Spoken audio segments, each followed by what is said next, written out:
For the longest time, I didn't really understand what anxiety was. That is, until I finally got it myself. And even then, I didn't completely understand it. Is it stress? Is it fear? What the heck is it? Whatever it is, when you have it, you just want to get rid of it. Luckily for me, I've identified the 3 things that have given me anxiety, and I'm going to share with you how I've learned to deal with them. And even if you don't have anxiety, these methods are still helpful to know. Also, side note, even though I'm Indian, I'm not a doctor. This is just what works for me. The first thing that gave me anxiety was dating, and I solved that by finding the best girlfriend in the world. Case closed. Okay, the rest of this video will be far more insightful, I promise.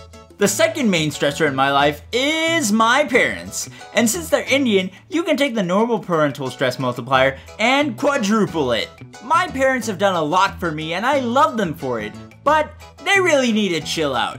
I'm 25 and live 1,000 miles away, yet they still call me every day to nag me about something or the other. What kind of nonsense are you posting on Snapchat? Did you eat your vegetables? When are you going to find a good Indian wife? Ah, leave me alone!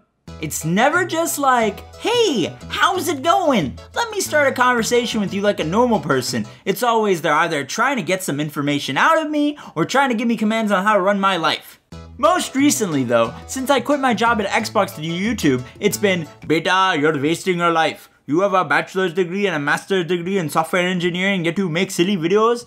Could you make these videos without going to college? Blah, blah, blah, blah, blah. The point is, I get stressed out talking to my parents because they want to have control over my life and I want to have control of my life, and there's kind of an obvious conflict with that.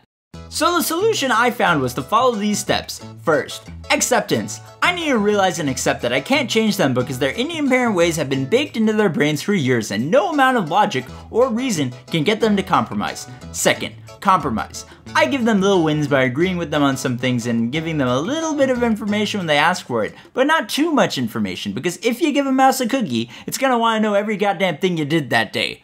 Third, retreat. If they call me just a nag, hang up. Like seriously, my mom has called me a nag because, her words not mine, she hadn't chewed my brains enough that month. Ah! Anyway, enough about that. There will be many more videos describing the ridiculous exchanges between me and my parents. The last thing that gives me anxiety is YouTube. It is actually more stressful to do YouTube than work at a software company. When you're an employee at a software company, someone is telling you what to make, and as long as you make it, you get paid, whether the people actually like the product or not. If you don't believe me, take a look at Skype.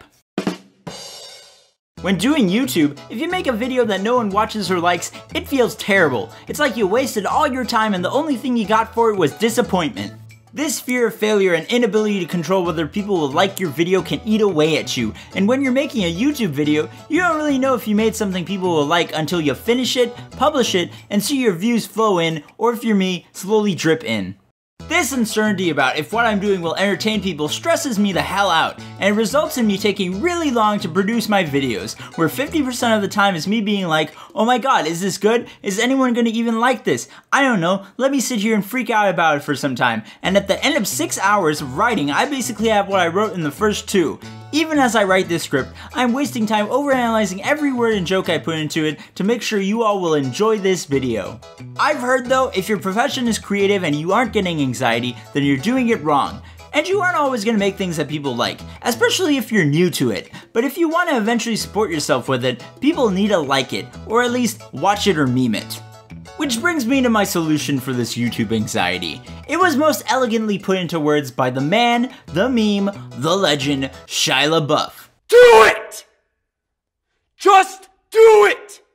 Jokes aside, this is really what you should do if you're anxious when making YouTube videos. If you don't release videos, then you won't ever know if what you're making is good or bad. And yes, it's easy to say, just do it! Do it! Which is why I've added some other methods to this, like setting limits on parts of my production process. For example, I force myself to take 3 hours max to write a script, and unless it's completely terrible after those 3 hours, I have to run with it. The next thing I've implemented is an accountability buddy, meaning, basically I told my girlfriend to be my manager and make sure I release videos on time.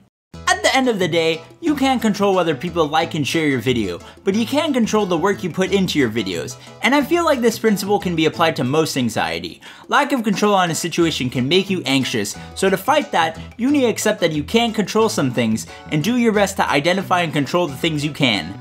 If you like this video, please hit those magical buttons, maybe even share it with someone who may be having similar problems. I'll be making videos more often and I would love for more people to watch them. Otherwise, till next time, I'm Coco, this has been Poorly Illustrated, thanks for watching.